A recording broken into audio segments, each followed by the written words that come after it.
Thanks, Jen. Well, welcome everybody, and appreciate everybody taking the time today to come in for what is now our third in a series of chats.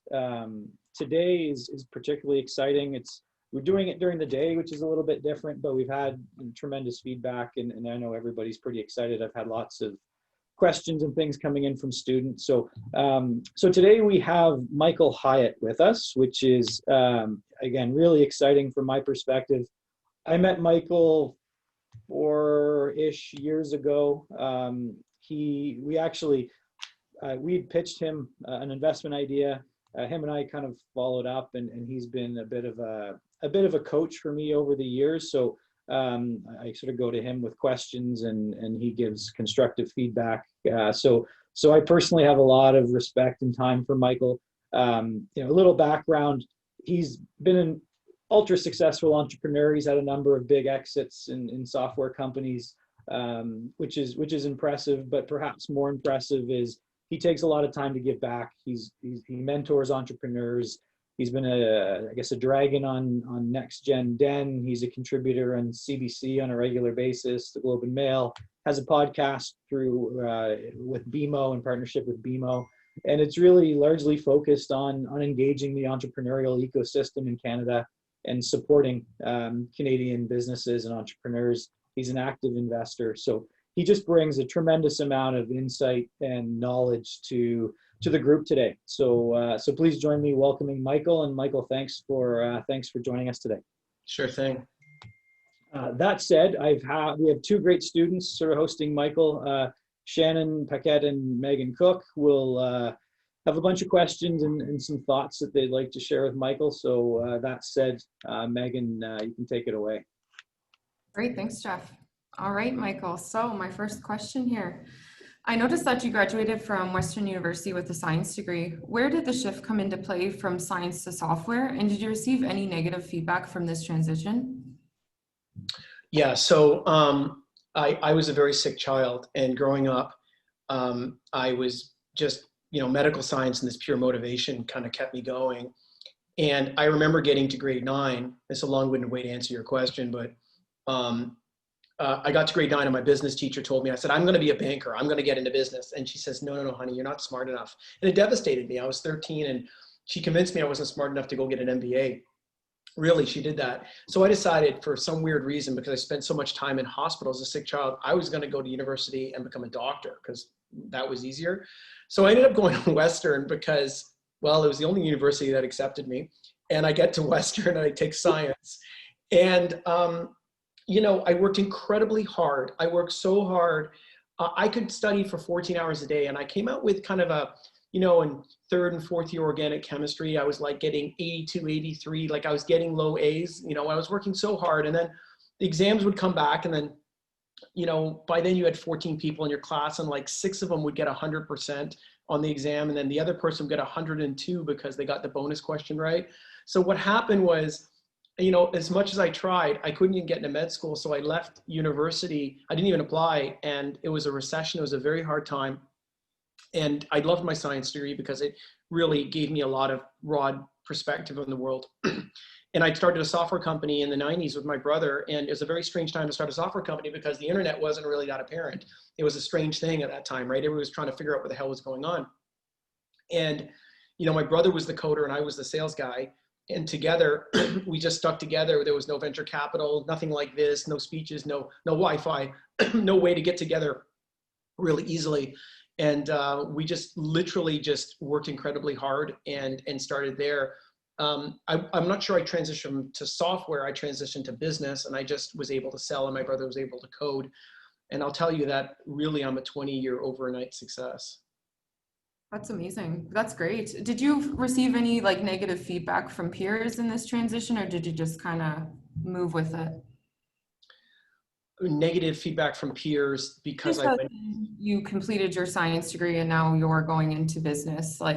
People kind of like to give You them know, to? it was funny though, but prospectively back in the 90s, there was no Facebook, there was no LinkedIn. You couldn't, if someone was negative, did you even hear about it? There was no Twitter, there was no Instagram. So if someone didn't like me, maybe they just kept it to themselves back in the good old days, right? So, but I never really paid attention to anything. I was never the fastest. I was never the smartest. I was never really the best at anything. But one thing I did do really well is I just kind of outworked everybody else. Like I just put in the hours.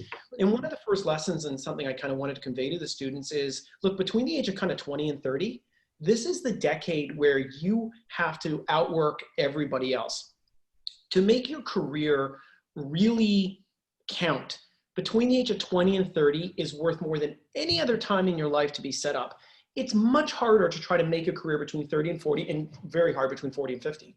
But right now, it's most likely that you don't have a mortgage. It's most likely you're not married, you don't have children, you don't have dependents, it's not so complicated, right? You can live anywhere if there's no COVID, you can do everything, you can travel.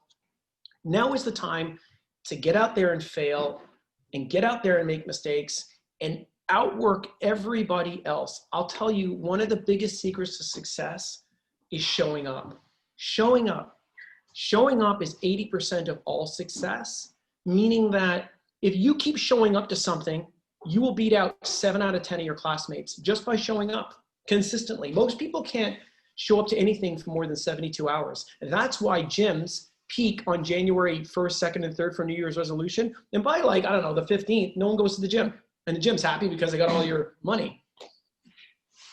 That's great. Okay, that kind of leads me into my next question. So I was watching your speaker spotlight in 2016, and you had mentioned that success and opportunity kind of play hand in hand. Could you elaborate on this, which you kind of just did, and what it means to you personally with just showing up? Look, what's going to happen is, have any of you been to a sushi restaurant? I've been the ones in San Francisco. They're really cool. You sit down and there's these little sushi boats that float past by you, right? And each one has something on it. And when you grab it, and that's kind of life. What happens is that you don't know what's coming and it's a floating boat of sushi. And you either can take that boat or wait for the next one. But life actually presents you with sushi boats. It presents you with opportunities. And you either take it or wait for the next one. The next one might be, the crappy eel that you don't like. I don't like the eel, or it might be the great salmon or whatever you want.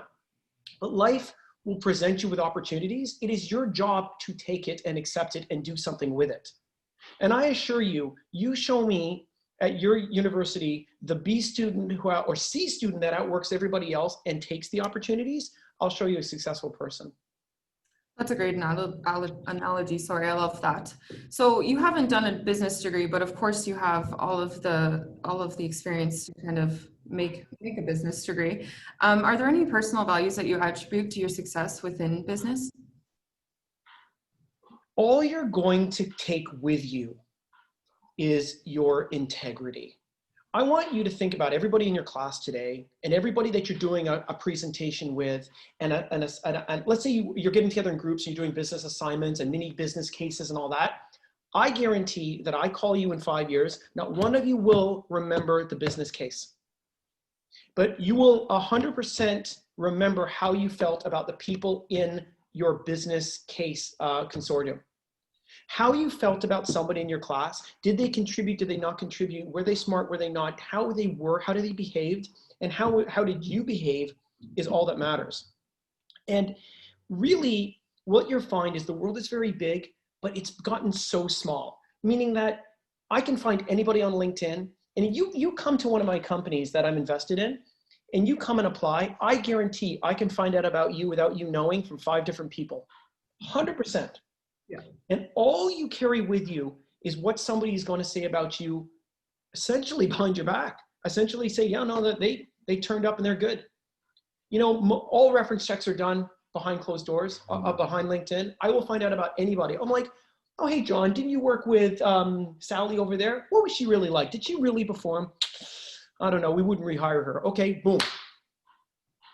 This is how it works. So what I'm trying to tell you is that what matters most is how you treat others in your class. What is your integrity? How candid you are, how honest you are. Like, I think people have said a lot of things about me over the time, and there's things I'll accept and things I don't want to accept. I would never accept, and I'm not, I would never accept being dishonest, disloyal, those kind of things, and I'm not. And I always knew I never wanted those things about me. but I wanted people to say, no, he's tough, he grinds hard, he pushes. People have described me as more American because I lean in more. But I never wanted people to actually describe me as anything but like, I don't mind being called candid, but you know, I wanted people to lean into that. That's great. That's a great piece of advice. I really appreciate that. Can you hear that vacuum in the background? Is that getting noisy? I can't hear it. All Okay, right. if you can, I can, they're downstairs. Oh yeah, sorry. I think we're good, but thanks for checking. Okay. What were some of the challenges navigating through your early adult years being so successful? Were there any major life lessons that became memorable within that journey that stuck out to you? Sorry, In your early adult years of just being so successful, but being so young?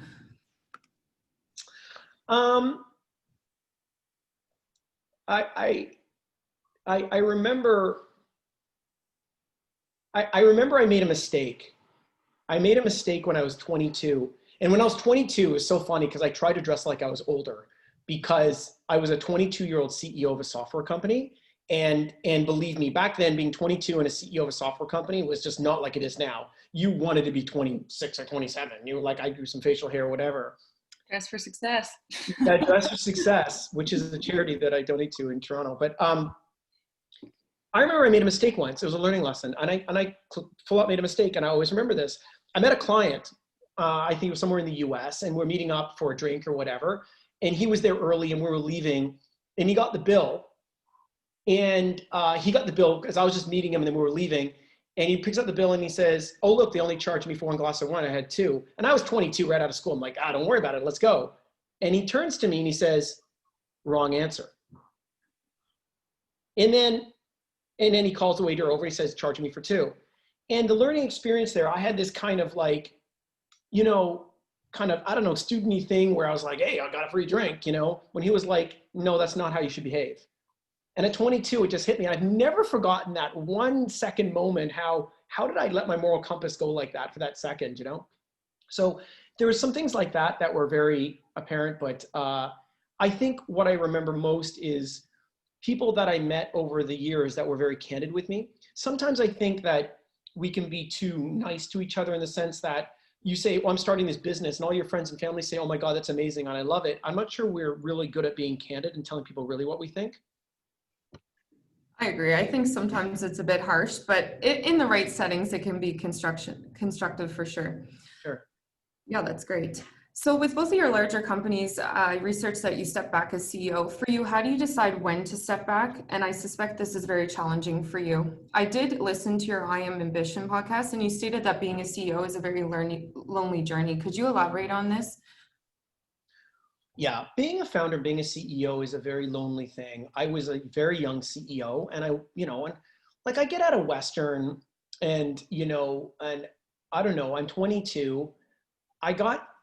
And this is a long time ago, right? I mean, this is perspective a while back, and I had got my revenue in my first year and a half to like $2 million, which is a lot of money back then, and pre-internet. And I remember buying a townhouse and in a suburb because I grew up in Richmond Hill, a little outside Toronto.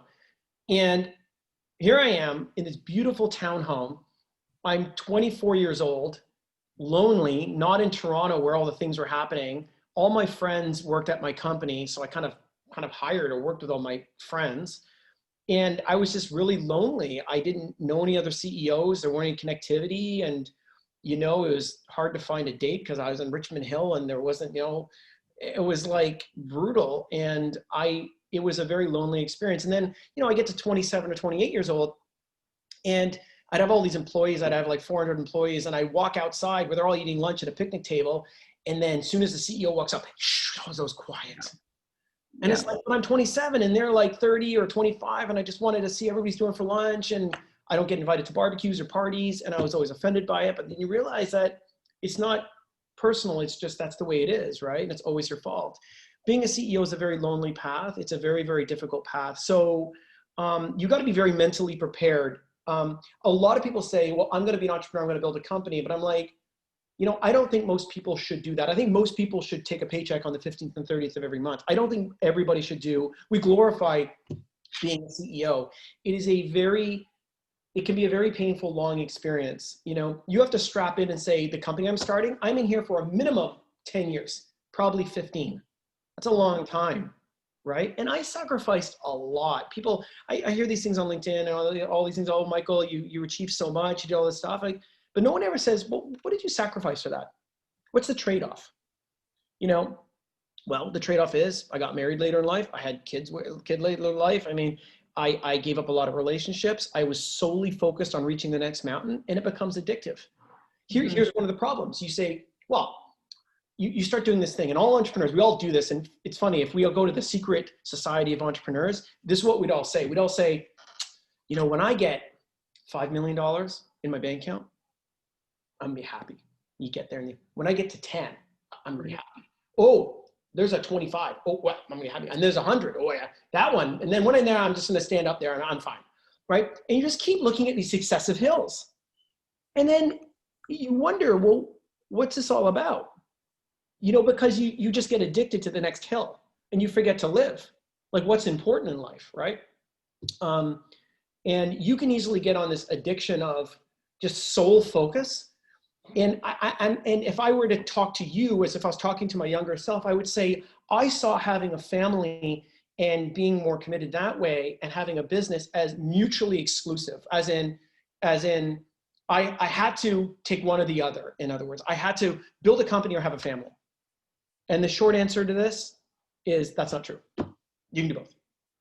And you can do both, and you got to figure out how to have a life, not just how to make money. You know, there should be a holistic approach to building your life, you know? And I would tell everybody that don't get addicted to the mountains, get addicted to living a great life and figuring out what that means to you. And you know, whether you come to me and you say, Michael, I want to open a coffee shop, or Michael, I want to open Starbucks with 6,000 of them, that's okay. It depends what you want to do. There's nothing wrong with opening one coffee shop and being an entrepreneur. Nothing wrong. Probably live an amazing life in Halifax, to be quite honest. For sure. By the way, I lived in Dartmouth for 3-4 years, and I love Dartmouth and Halifax. I canoed on Lake Binook for a long time. Went to Micmac Mall. That's awesome. Micmac Mall, what a place to be. Right, sure. That's great. Yeah. So the life and work balance is obviously something that I think it takes people a long time to kind of get to, which can be damaging, but also once you get there, it can be very rewarding. So I see with your companies as well, you kind of go in, invest, and then kind of exit. Do you have an exit strategy? Does your life and work balance play into that? What's a pivotal decision or moment that happens there when making this strategy? So the real reason I stepped down from being the CEO of a company after I started for a certain period of time is I don't mix ego with making money. The brutal answer is, if I can put somebody in that can take the company to the next level and I can even make more money that way, I do it because I make a better life. So the brutal answer is, and people don't like to hear it spent this way, is that I hire someone great, I pay them a lot of money. And the reason I pay them a lot of money to be the new CEO is the more you pay someone, the more they worry. So I make sure they make a lot of money, so I make a lot more money. So that's the real brutal answer to that. And it's worked extremely well for me. Like, what people don't understand about Blue Cat, even though I sold it in 2017, I still remain the second largest shareholder. So I'm going to sell Blue Cat a second time and even make more money. And I've not been a CEO for 7 years. Amazing. Yeah. Great. It's all a strategy. It's a kind of can you see 4 chess moves ahead, right? Don't confuse title with making money. You can call me whatever you want. I just want to make the money. For sure. Wow, that's actually a really good strategy. In one of your podcasts, you emphasize the importance of building relationships. Do you feel like continuous networking is kind of a part of your role now? What's the importance in that, and what are the benefits, I guess, in networking? So the short answer is yes, but let me give you all some advice on that. Okay, so you all have something I don't right now. Okay, what you all have is what I call the student card. Okay, this is what I want you to do. You are all students and you have something I don't. You literally can reach out to anybody in Canada and say, hi, I want to go into the banking industry. You're a senior VP at TD Bank. I'd love to come ask you about your journey. If that senior VP doesn't write back to you, who cares, because you didn't have contact with them anyways. reach out to anybody you want, anybody, and just say, I want to talk to you about your journey. And, you know, if you're a nice, polite young man, young lady, and you ask them questions, people like to talk about themselves, and just get them to like you, them liking you, they'll remember you for that summer job. They'll remember you, and they open doors. People get places because people like you and want to do things for people they like, and they feel like, well, look, let me tell you about most executives in Canada that are VP, senior VP, CEOs. They want to meet you. They know you're the future. They want to help you out now because somebody helped them. I would say 7 or 8 out of 10 executives are not so selfish in Canada, and they'll do this kind of thing and they'll give you this kind of advice for free. I think you should put your student card on the table and just say, hey, I'm listening I'd like to go in the banking community, how to do this journey. You know, my neighbor is the president of, he just retired, the president of TD Ameritrade. And when I go into his house, he has his bank a card where his job title, he has 14 of them, and it shows him going all the way from clerk all the way to CEO at TD Bank. Wow. Right? But so when I met Tim, I'm like, well, what's your journey? Tell me, like, how did this happen? Great guy. But the thing is that everybody has a journey. You should just go, and like, your network is everything. While you're employed, you have to double down on building your network. So many people try to build their network when they're unemployed. You got to build your network while you're employed. And the number one rule about building a network is give. When people ask you for something, just give it to them. Just give. Yeah, sure. You want to connect you with John, Sally, Bruce, whatever. Just do it. You know, my LinkedIn is open. I accept everybody. People are like, well, how can you accept everybody? It's like, well, why not? Why not? When I post something, more people see it. I don't know. Why can't be so bad? Yeah, it's a cycle of advice. It's great. That being said, I would assume you have a pretty big network. How do you separate your business and personal relationships? Is it challenging? Is there anything that you would suggest in kind of separating those two? I think business is personal in a lot of ways. I think that you should do business with people you like. You know, I'll give you an example. Our family office invests in a lot of deals, and we had a deal come to us recently where this guy came to us with a real estate deal, and his return was going to be about 15% IRR, so internal rate of return, like 15% compounding every year. And so we called 7 people about this guy, and all 7 people said to us, the guy's a nasty person, but you're going to get your 15%. Oh, he'll steal from you somewhere, but you're going to make your money. So yeah, do the investment. He's not a nice guy. People are actually protesting his home, by the way. That's how bad it is. So we walked from the deal. Why is that? Because I can get 15% a lot of places. I won't do that. So you have to decide who you are, what your constitution is, and what you will invest in and what you will not invest in. You'll get a good return in a lot of places. You don't have to get a good return with a bad person. So if you don't want to be stuck with the person at an airport for 4 hours, don't invest with them. If you wouldn't invite them to your barbecue, don't work with them. If you go to a company where you're the smartest person in the room, leave.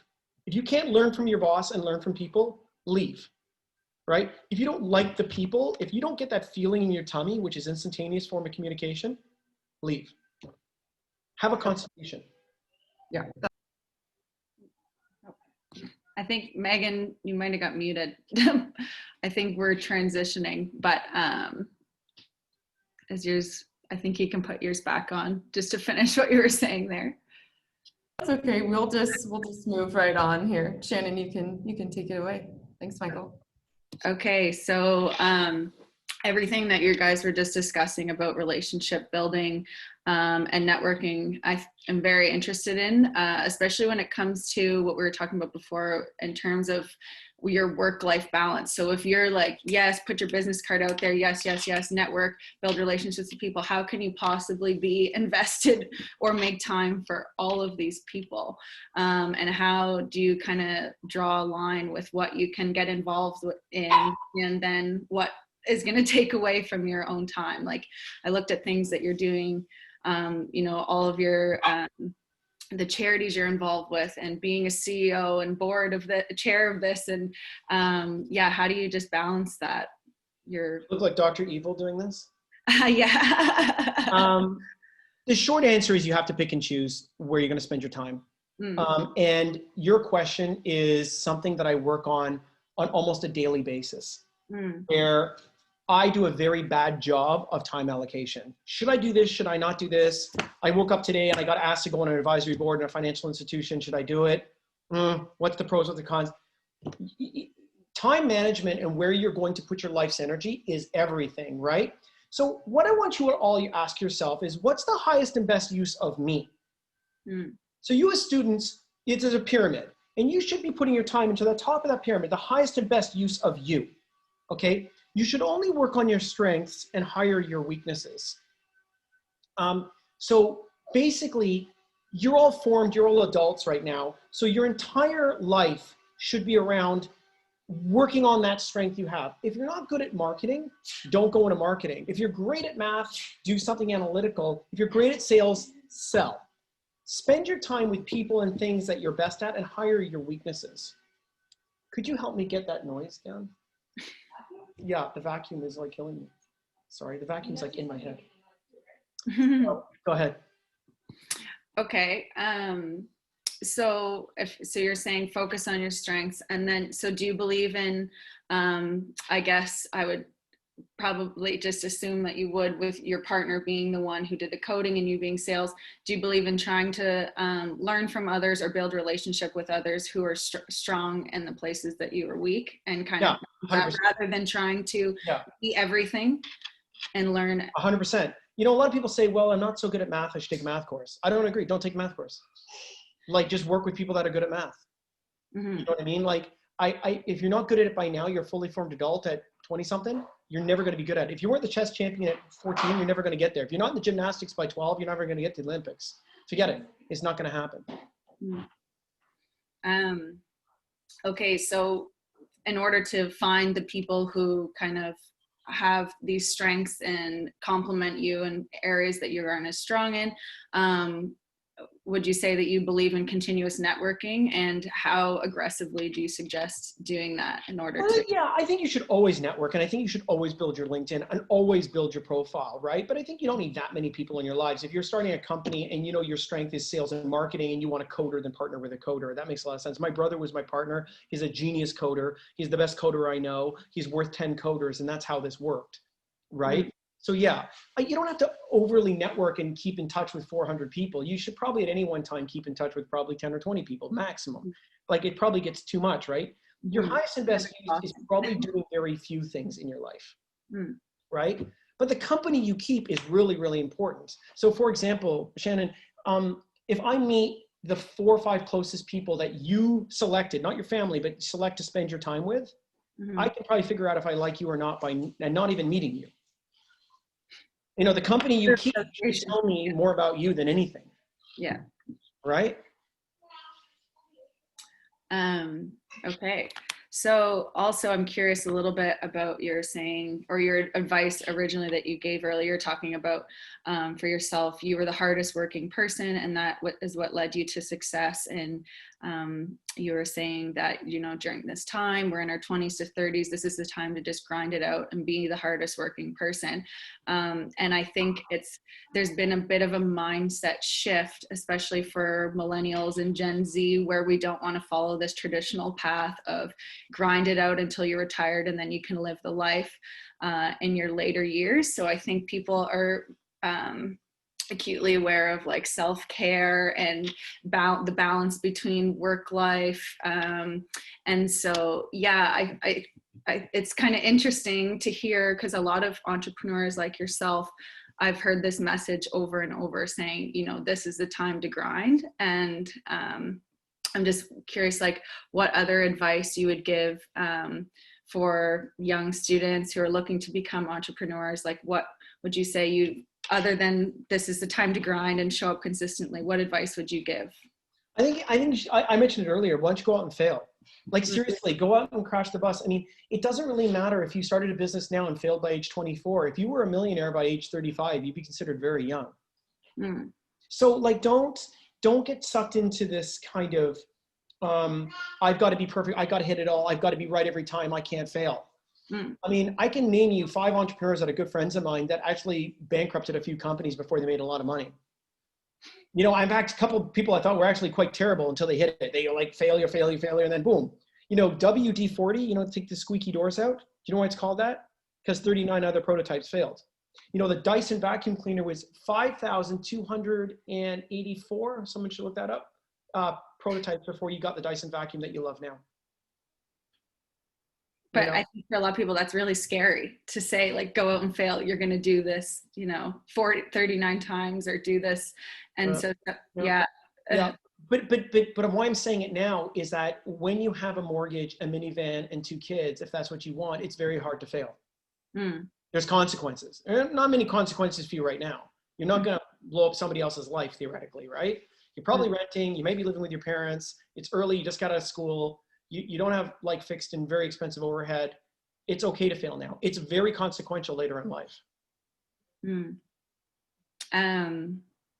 Okay, I just wanted to ask too, so given what's happening with COVID, do you think your advice for entrepreneurs has changed at all during this time?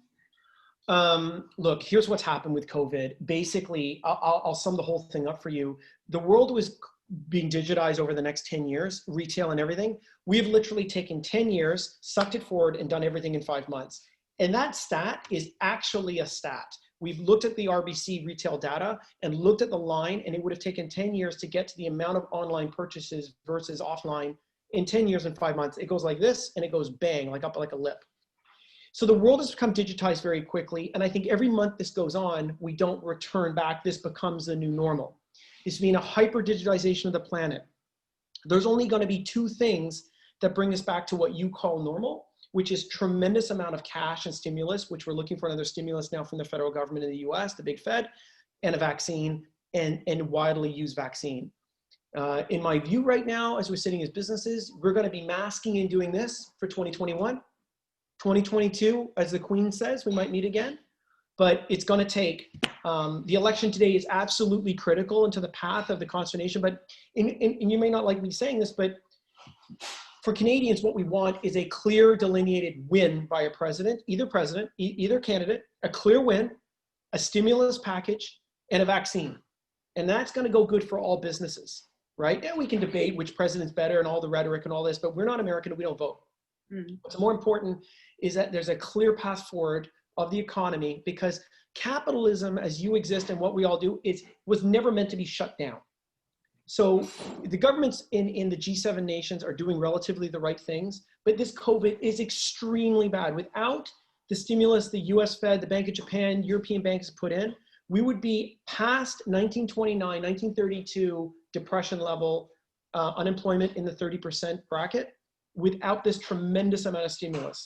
You're not seeing how bad this is because there's so much cash being outlaid to businesses and people right now, CERBs and SUs and all that stuff. It's keeping everybody alive because we're saying you can't open your restaurant, you can't go to the theater, you can't go to a rock concert, you can't go on a plane, train, you know. So that was never supposed to happen. What I will say to you is if you had a business plan before March 20th, 2020, you got to take it and put it in the shredder. It's worth nothing. And if you have a business that has done really great the past 6 months and your revenues are stepping up, I want to know about that business because you're doing something right and leaning into this. This is going to happen this way for a long time. Every entrepreneur had to pivot. Every entrepreneur before March of this year was a peacetime CEO. Peacetime. Between 2011 and 2020, I could raise money, I could get debt, I could call this person, I could travel to Toronto, I can go to fly to the Valley, I can go to Tokyo, get around, talk to anybody. Then boom, wartime hits, and it hit in 5 days, right? Every day got worse in March. It just went boom. It was almost like a twin tower hit. And here we are right now. We're in a situation where wartime CEO. And this time here, if you show me a CEO that's accelerating in this market, I'm telling you that CEO is really good. And by the way, let me give all of you some advice in the business world. Now is the time to start a company. Now, Shopify was started in 2009. You know how bad 2009 was? We didn't even think money was going to come out of the bank machines after the crash of 2008 and 9. We literally, if the government didn't put in $2 trillion in TARP funding in the US, bank machines, no money. It was terrifying. Shopify starts. The best companies, if you go back in time, Coca-Cola, IBM, all the hundreds of years back, recessions, because Really, you're starting at the bottom. constraints drive innovation, like 100%. so like lack of resources, whatever. Like I think like an entrepreneurial mindset or business mindset is like being able to see them as like a benefit and not an obstacle in this whole like pivoting thing. And those are the people that are going to be successful. There is still so much money out there. Look, interest rates are the price of money. And the price of money has never been cheaper. In 200 years, the price of money is really low. By the way, here's a prediction for you. Interest rates 3-4 years ain't going up. They can't, right? They haven't gone up for 25 years in Japan. I'm not calling us Japan. I think they'll eventually rise. But right now, we're going to have cheap, cheap money. And what does cheap money mean? If I could take that money and make it productive anywhere, basically buying stocks or anything with a dividend, anything cash producing, anything that's moving, it's going to get funded. So if you can start a business and show that you can you can grow and even produce cash on the bottom line, you're productive. And by the way, the barrier to beat is like 2% Fed rate. It is really low. Back in 1981, you might have to, like, the 10-year was at 15 or 16%. You won't remember this, but you know, your parents' mortgages could have been in the high, in the high teens, right? When inflation was rolling in after the 70s. So right now, money's super cheap. You can get money from a lot of places. You can get money to work. If you can create a business that's productive at all, you will probably do really well. And by the way, you know, this whole idea of in March, everybody's like, well, after Labor Day, everything's going to go back to normal. That's not true, right? And we're not going to go back to normal. We're never going back to March 2020. We're going to come, for example, you're never going to only go visit your doctor. 30, 40, 50% of the time, you're going to take your kid and hold them up to the Zoom camera and say, what's this? I do it every month. Okay? Yeah. We're going to do these meetings a lot more. They're more efficient. I don't think it's so bad. It's an easy way. Like if you can't have me come out to Halifax, which I would love to do, love Halifax. This is easy too. So we're going to do this, but we're going to have either or in 2022 and 2023. But as you said, the innovation will be driven out of the necessity of this time and what's happening right now. And there's some really amazing businesses that'll be born out of this in 2021. Have you had any, so you, I'm sure, have sat through thousands of pitches, investor pitches from entrepreneurs. And so have you had anything exciting coming through during this time? If I look at 25 businesses, I would say 1, maybe 2, and that's probably a normal number. The one that I really like is a company that I funded. I'm part of the Creative Destruction Lab at U of T, one of the founding partners. And one of the students approached me at a fair and said, hey, Michael, I'm one of the students at the Creative Destruction Lab. And, oh yeah, he goes, my brother and I started this business. And so I took a quick look at it and I invested, and it's gone terrific. I'll tell you what it's called. It's called Second Closet.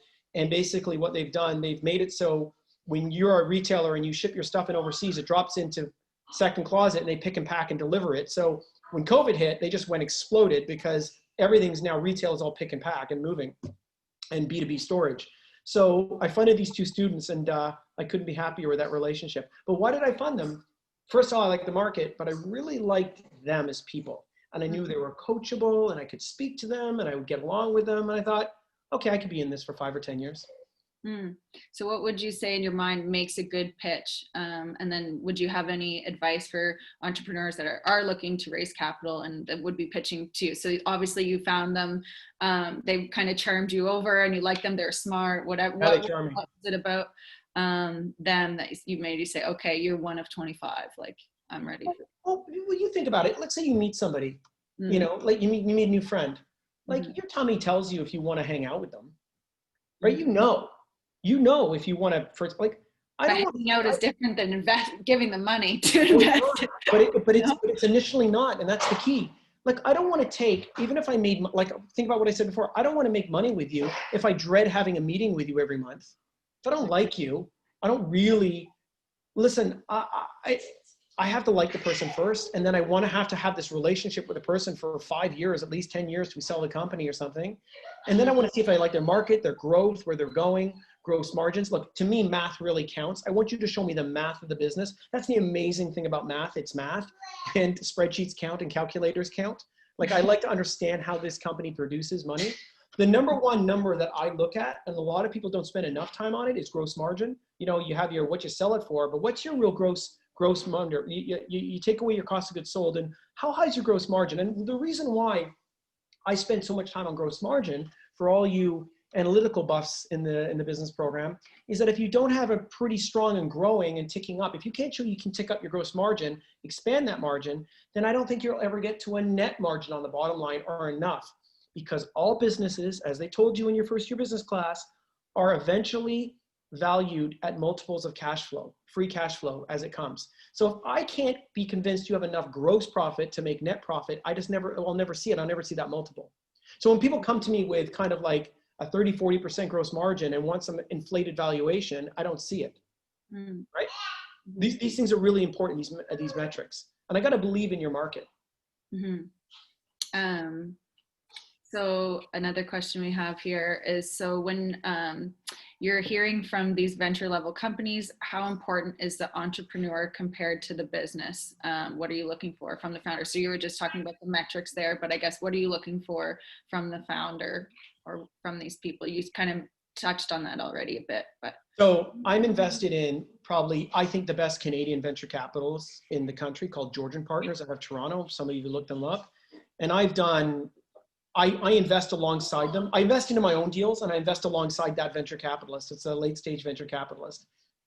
And I have done 42 deals with them, maybe more. And I made a little bit of, I noticed something. And these companies have 5, 10, 20, 40, 80, 100 million, 200 million revenue, whatever. And there's one correlation at 100%. Successful outcome, we sell the business or take it public, and great leader. A fish rots from the head, right? A fish rots from the head. You show me a great outcome, I guarantee the CEO was great. I haven't seen, and every time the company doesn't do that well, oh, CEO sucked. So I would say, you show me the management team, you show me how they're compensated, you show me how they row in the boat together, and I'll tell you if I'm investing. Okay, so I want to turn it over a little bit just to talk about the things that you give back, because you're continually giving back, and or we just wanted to talk about what your motivation was for this. You touched on briefly earlier that you were sick when you were growing up. Does that impact now your kind of drive and desire to be taking part in charity work, or? Well, you know, philanthropy is a very, very personal thing, and everybody has their thing. Some people want to solve complex problems. Some people just want to give to a foundation they like. For me, it was about saying, well, what have you done? What have I done? I know I've built a lot of jobs. I've built a lot of companies. I've helped people pay off mortgages, and I'm very proud of that. And I've given people experiences. It's been great. But what have I done philanthropically? Whose lives have I really changed? And so when we go out in our foundation, we fund like medical research, and we've actually funded medical research that has actually made it into the journal Nature. Like, we've actually made medical discoveries. As an example, we just funded a research project at Sick Children's Hospital. And the idea, could they use CRISPR-Cas9, which is gene editing technology, to try and delete muscular dystrophy from a mouse. So we spent 3 years at it, funding it, because I love this researcher. He's brilliant. His name's Ronnie Cohen. And they did it. They took a mouse, gave it muscular dystrophy, and they took gene editing and they took it out. They think about what they did. We took a mouse, we funded it, they removed muscular dystrophy through gene editing. That means we are now in the stadium looking for the seating section and row and seat. But maybe with a therapeutic in the next 5 or 10 years, a child born with muscular dystrophy, we can delete it because of that study. So if everything I ever did, if you called me in 10 years and that turned out to be real, I'll tell you that's the only thing that I was impressed with. Like, think about it. Like, you're not on this earth for a long time, but what did you do? Like, did you leave the place a little better? Like, what did you actually do? So I'm really excited about, you know, doing something, because I think it's incumbent upon all of us to be good to each other and help and give back. And I hope I impart some knowledge to all these bright students, because I'll probably end up working for one of you anyways. And I think that it's like kind of you know, none of us are going to get to the end of our lives and on our deathbed say, I wish I made another $1 million. You know, it's pretty hollow victory. It's hard to imagine that conversation now at 19 or 20, but later on in life, you start to think about, well, what's your legacy and what have you really done? And for us, it seemed to be a lot about, did we actually help people? And that gives me a lot of joy as well. What a feel-good note to end this on. I love it. Thank you. Can I leave you guys with, guys and girls, one more thing? Mm. I want to leave you all with something. I know today's the election day, and I know you're in COVID. I know winter's coming. I know we're on the third wave. I know this sucks. I know there's a lot of mental anxiety. I know this is a difficult time, but here's what I want to tell you. This is hard to absorb right now, but listen to this. The world is getting dramatically better. It's hard to understand that because we're in this 4-year electoral cycle and winter's here and we can't see our friends, we can't see our family. This is a blip. This is going to pass like every other event in human history, but the incredible computing power, the trillions and trillions of pushing processing, Moore's law is still happening. And I'm telling you, with the push of artificial intelligence and medicine, like if I asked any of you, would you go to the hospital today and like medicine from 2010 or 2005 or 1990, you wouldn't even want medicine in the emergency from 2018 today, because you know things are getting better. Things are getting dramatically better. If you stand back from every chart on child mortality, reading, vaccines, medication, solving problems, it's getting dramatically better. In the year 0, the Romans and the Aztecs didn't even know each other existed. Right? In 1880, by today's definition, 80% of the planet in 1880, by today's definition, was under extreme poverty. There were times in the 1400s where, 1/3 of France would just starve to death. What I'm saying to you is that we live in an incredible world. The only problem for all of us is we weren't born 50 years from now. The world is getting dramatically better. It won't really matter who's president. All this stuff is just a bit of a red herring, right? The world you're about to go into is full of incredible computing power that we're just about to hit quantum computing. Artificial intelligence is ramping up the wall like this. Medicine is getting dramatically better. The world is getting dramatically better. Your lives are getting dramatically better. Don't care about this election so much. Don't care about COVID. It'll pass. And just before I go, I'll show you my 13-month-old. Can I have Sophia? I'll show you my little girl having a baby. Oh, your chihuahua and your baby. I love it. I'll show you my chihuahua and my baby. She just came downstairs. Oh, she just left. Nope, she's coming in. Just give me her. She's putting a hat. But what I wanted to tell you is that the world is getting dramatically better, and I think that it's very easy right now to have anxiety and stay in, but we will get past this. It's just a time we're in, and it's really hard to convey that. And I'm going to show you a bucket of cuteness. This is bucket of cuteness. Like everything's going to be okay. Look at my baby. This is the bucket. This is the prize. Hope. There's so much hope. It's about to go out. This is Sophia with an F. And this is what I waited for. And this is what I did later in life. And the good news for me, COVID, it makes me stay home and play games. This is a great part of my life. I hope you all link in with me, and I wish you all really the best. I think it's so exciting being you going to the business world with all these tools. Just get out there, be candid, try hard, fail, it's okay. And you're going to walk into an amazing world in 2021, 2022. All of this will just pass and you won't remember it in 5 years. Listen, Michael, thank you so much. That was amazing. Your passion, your energy, your knowledge that you've conveyed on the students, I think has been very impactful. So thanks a million for doing it. Congrats on Sophia. Wasn't aware. So all the best, and thank you very much. And I'll follow up with you after, and we can have a chat. Okay. Thank you, Megan. Okay. And thank you, Thanks Jeff. so much, Michael. See you later. Bye. Thank you. Yeah, peekaboo. Bye. Peekaboo. Give everybody. See you later. Take care, everybody. Good luck to everybody. Thank you.